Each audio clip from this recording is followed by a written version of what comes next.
few equestrian YouTubers that want to defend it. Let me just tell you something. Don't ever believe somebody who works in that industry.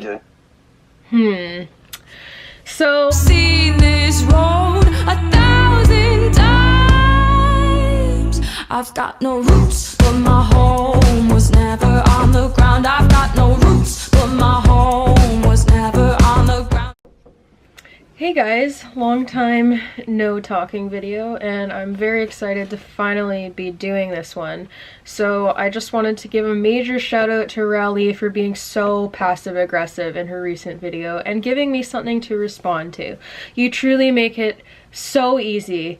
So thank you again for the shout out. Next time it would be nice though if you could name me, because if you're gonna blatantly call someone out so obviously to the point where numerous people send me that video and take clips of it so I don't even have to watch it to give you any ounce of money from watching your monetized video, you might as well just say my name. So for whatever reason, I don't know why you didn't, but thank you for calling me out so much and being obsessed with me as you said I was with you when I made responses to your videos in which you cited incorrect facts and purely focused on the facts, not your job and not your credibility of facts that you cite from actual sources, I might add, on my part at least. I'm gonna go look at the description of your video and see if you cited any sources at all, because I think that'll just add to my argument that you've already made so incredibly easy. So thank you once again for being one of the easiest people to debate against,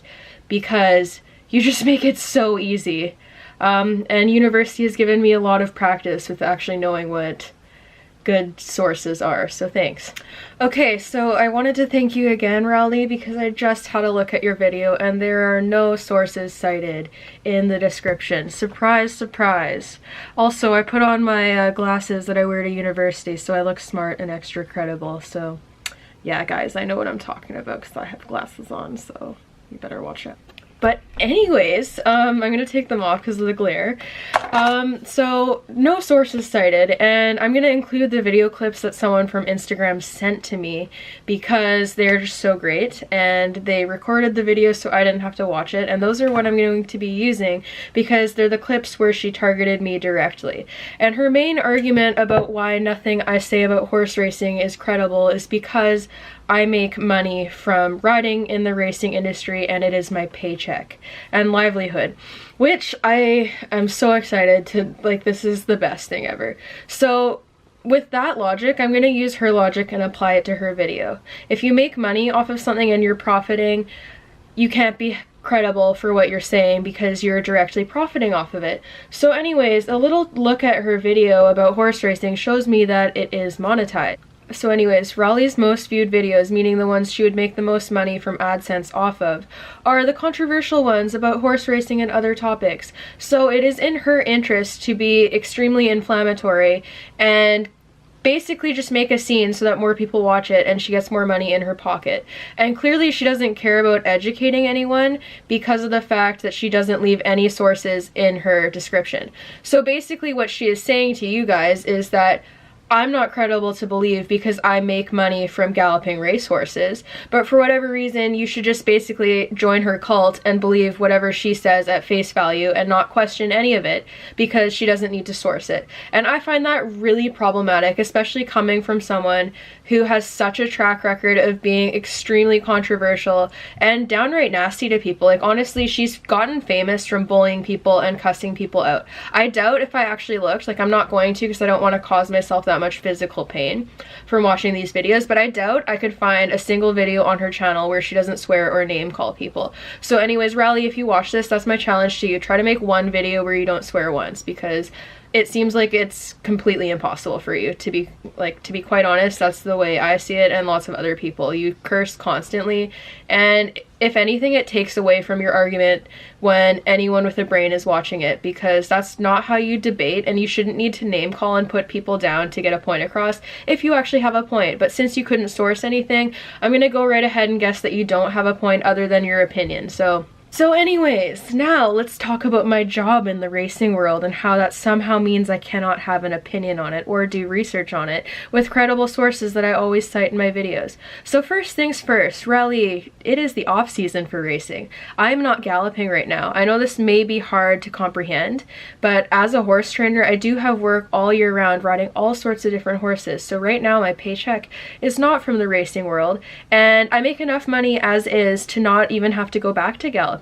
But I do it because I have a ton of respect for my boss and I love the horses, and it's a good job to have, but it adds more to my plate along with university and my work with riding horses as a trainer. So it adds more work to my life and more stress because I'm always working and going to school, but I do it anyways just because I love it, not because I need the money.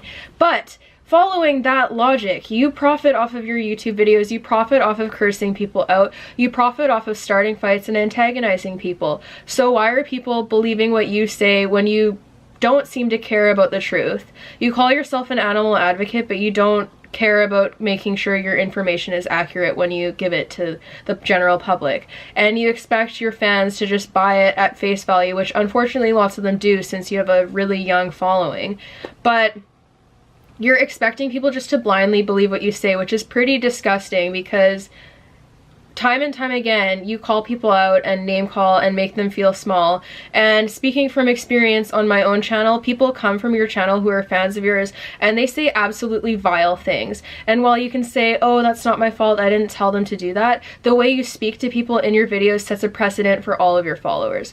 So it is your fault because you're teaching young people that it is okay to speak to people like that, and that's how you have an argument or a debate. That's how you get your point across, is by cussing people out and being belligerent and rude. So you're creating this toxic community in how you film your videos, and you don't seem to have grown up since your time being on YouTube.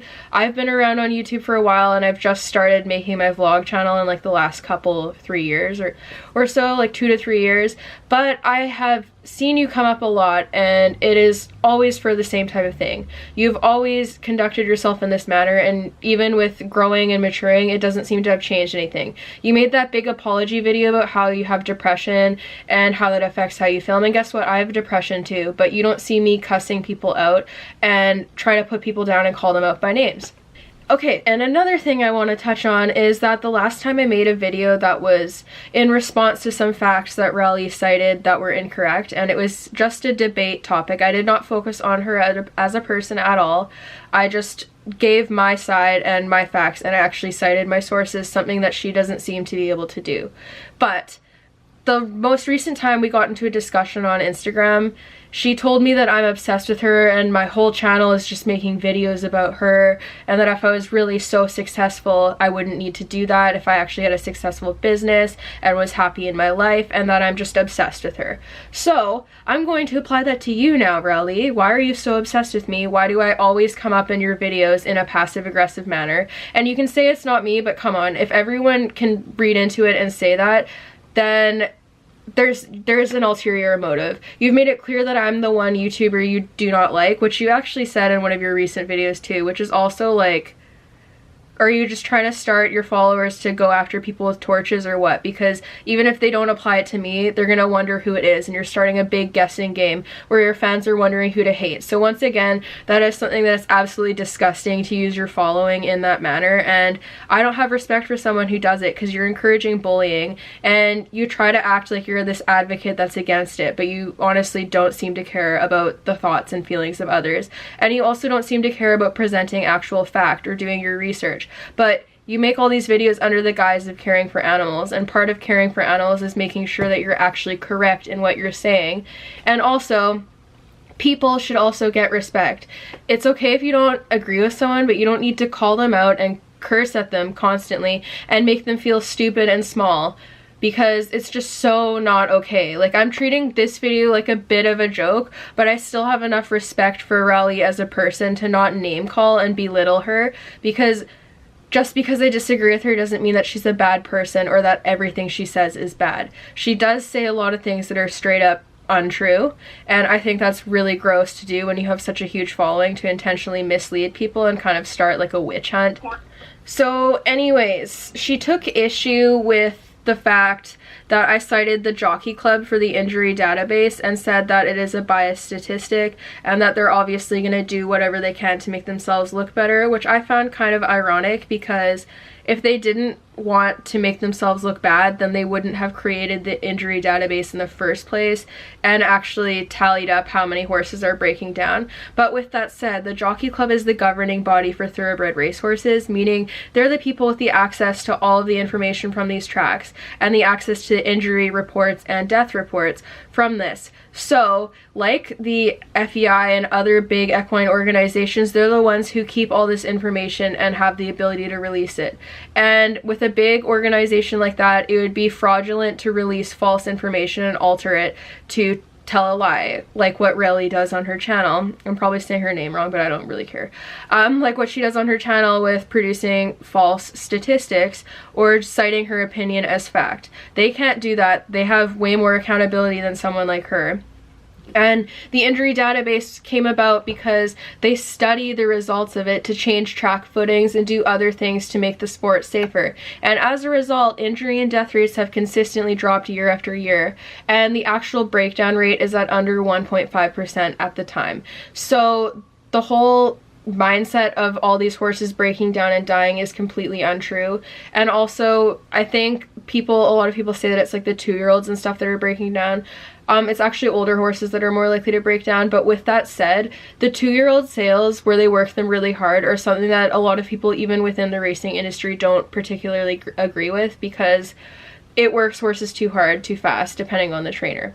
So with that said, like, obviously there's stuff that needs to be reformed in the racing industry, but I think that making it issues out to be bigger than they are is wrong, because you're misleading people, and that's not for the best interest of the horses, because they're focusing on problems that may not even actually be there in the first place. And for the whole horse slaughter thing, a lot of people claim that these racehorses have nowhere to go after racing. I sell all the racehorses from the track, which is also why my work in the racing industry is relevant in this discussion. And let me tell you, like, they sell in a matter of like days. Like, they're super easy to sell. They go to sport horse homes where they're jumpers, dressage horses, and all sorts of other things. They're very, very easy to sell, and you can sell them for way above meat price. So for people to send them to slaughter, it really makes no sense from a business standpoint, let alone from an ethical standpoint. And a lot of tracks have rules in place that mean a trainer would get banned from the track if they did it, which isn't really worth it to make, like, what, $500 to send your horse to slaughter when you get booted from your local track and have to go find somewhere else to work and find all new clients because they probably don't want to move their horses with you. That doesn't make sense. And with that said, the #1 horse breed in the kill pen is the quarter horse. And if I'm not wrong, I believe that Raleigh's own horse is a quarter horse who was a rescue. So that means he's a quarter horse that ended up in a bad situation. And also, when she raised all that money to bail horses from slaughter, it seemed that a lot of the ones she got were quarter horses. But I've not heard her breathe a word of disapproval with AQHA or any other organization where overbreeding is a problem and horses end up going to slaughter. And I'm not saying this is AQHA's fault, but I'm just saying that the hypocrisy is amazing. So basically, like, with the whole slaughter thing, like, I recently rescued 2 horses from an auction where they were heading to slaughter because the kill buyer bid on them. And when I was looking for horses at the auction, I told the rescue that was bidding for me that I specifically wanted like a thoroughbred type, and they couldn't find me one because basically all the horses there were quarter horses and crosses of these. The only thoroughbreds that were there from the chuck wagon people, which got them after racing and then sent them to the kill pen after racing on the chuck wagons. And this is the way it goes for a lot of trainers at the track. They don't know if their horses are ending up in the kill pen, and this happens to horses from all disciplines where they go to people who are crappy and send them somewhere bad when they don't want them anymore. It's not specific to racing, and it's a huge problem with overbreeding in general, and there's a lot more guilt to place. The horse racing industry anymore are either people who are in the racing industry or people who bet and participate in it. And I know that there's a couple equestrians on YouTube that just love to, for the rest of their fucking lives defend the racing industry and tell people how great it is when their information comes off of thejockeyclub.com, and then they want to claim everybody else is being biased when they're not being biased, but they're using information that comes from thejockeyclub.com, bitch, and you're gonna say you're not biased? Okay, but I just want you guys to know, for those of you who get really confused on this, because there's so many people who hate the racing industry and so much evidence to support how abusive they are, but then there's the only people that are willing to defend the horse racing industry anymore are either people who are few equestrian YouTubers that want to defend it. Let me just tell you something. Don't ever believe somebody who works in that industry, because that's who's cutting their checks for them, and of course they're gonna fucking defend it, because that's how they're making their bread, bitch, okay? You will defend whatever makes you money until the end of time. You know why? Because people need money to live. Money literally is everything. So whenever you see someone defending the racing industry, take a step back and be like, oh, you're an exercise rider? You work with race horses on a regular basis? You train horses for the racing industry? Yeah, no fucking wonder, bitch. No wonder you're gonna defend them. Anyway, let's get into videos now. They're doing. So, all I see is a very angry person who doesn't know how to debate properly and tries to cut down the credibility of others despite the fact that she can't produce any relevant sources and has no credibility herself. With that said, it's really funny, like I already touched on this, but it's absolutely hilarious that she is saying that if you get paid for something, you have no credibility, because she probably makes a lot of her money off of YouTube. I have less followers and I get less views, and I already do pretty decently off of YouTube, so she's got to be doing a lot better, and these are the type of videos that make her the most money. So following her logic, since that's how she makes her bread, she's not credible, because why would she care what she puts out there so long as it gets views? And we already know that she's not overly invested in the animal rights movement if she doesn't care enough to do actual research. And I also find it funny how she said that everyone who defends the industry is either working in it or betting on horses, when that's not at all the case. If you ask like any off the track thoroughbred owner, go on the Facebook group OTTB Connect and ask how many of them support the racing industry but don't work in it and don't bet. There's a frick ton of them, like a lot of people, because they see the horses that come out of the racing industry to them that are well cared for and have been meticulously maintained by people. Okay, so I'm reading this off of the Jockey Club website, and this is the purpose of the injury database. It came about in 2008, so it's still fairly recent, but these are changes that they're making to make the industry better. So the purposes of it are to identify the frequency, type, and outcome of racing industries using a standardized format that'll generate valid statistics. To identify markers for horses at increased risk of injury. Blech. Serve as a data source for research directed at improving safety and preventing injuries, which totally makes sense. And this is something that I would like to see used in all disciplines across the board for horses, because it would be great. Like, it would prevent a lot, and you could change things in order to help horses stay sound and be okay. And this is easily accessible on the Jockey Club website, and the Jockey Club isn't going to be a biased source because they don't have to release this information in the first place, but they're literally the governing body for the racing industry. So they have access to this information, and I'm not sure why that is so hard for her to understand. But anyways, that aside, let's go on to the next thing. Okay, so the equine injury database stores injury and incident information for racing thoroughbreds, quarter horses, paints, Appaloosas, mules, and Arabians at racetracks and training centers. The system was designed by veterinarians to be a comprehensive tool for regulatory veterinarians and racetrack management to record and analyze injuries to ensure that injury information is being completely and accurately reported.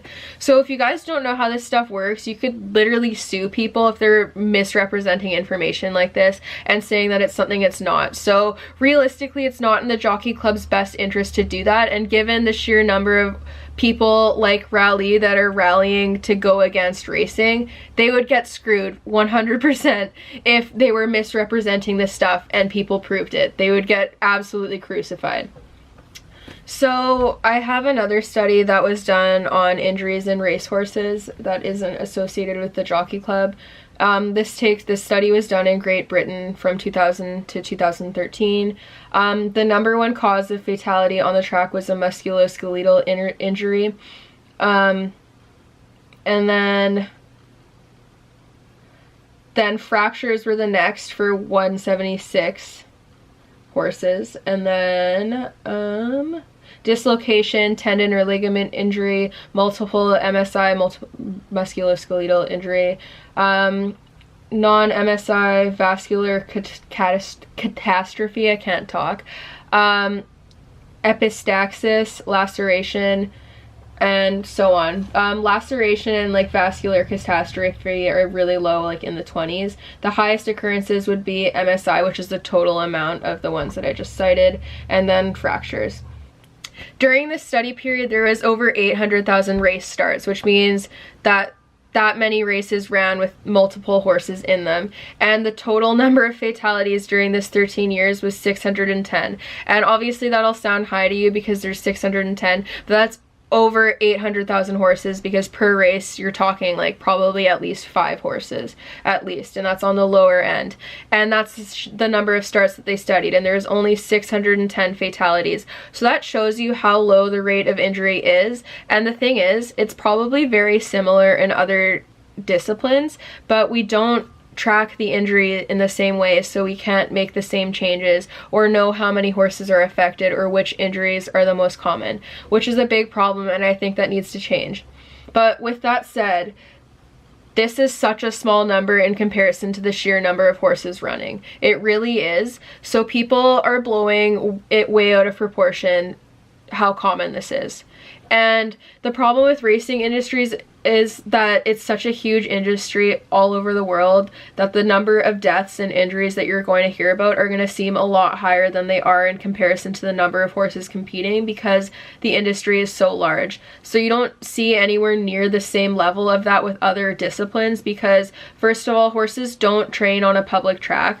In other disciplines, they train at home. So if they do injure themselves in a catastrophic way like this, no one sees it and it's easy to sweep it under the rug. And secondly, no other discipline has this number of horses running in it, and they're not so widely publicized. Okay, so during this study, there was about 550,000 starts on turf, and there's 377 fatalities on turf. So more than half the fatalities were on turf. This is an incidence level of 0.69 per 1,000 starts, which is super, super low. So most horses are not having this happen to them. Like, straight up, that's the fact. Anyone that is telling you otherwise is straight up wrong, and if they can't cite where their information is coming from, there's no reason you should believe them. She's not more credible than I am just because she doesn't work in the racing industry when she cannot cite a single source to save her life. Just saying. And then the last thing that I want to touch on, because I've already done a video on this that I'm going to link in the description, so I don't feel the need to go fully into it, but there's studies done on bone remodeling in young horses, and the horses who are lightly worked while they're young actually hold up better to the work that they're asked, because the bones can remodel while they're young and get stronger for the sport that you're asking the horse to do. So working horses while they're young actually made them less likely to become injured across the board in a variety of sports. I'll include that study linked below down so that you guys can read it. But with that said, I personally would like to see a shift to race horses at an older age, but unfortunately the people pushing for a complete end to racing aren't pushing for reform, which is what we really need.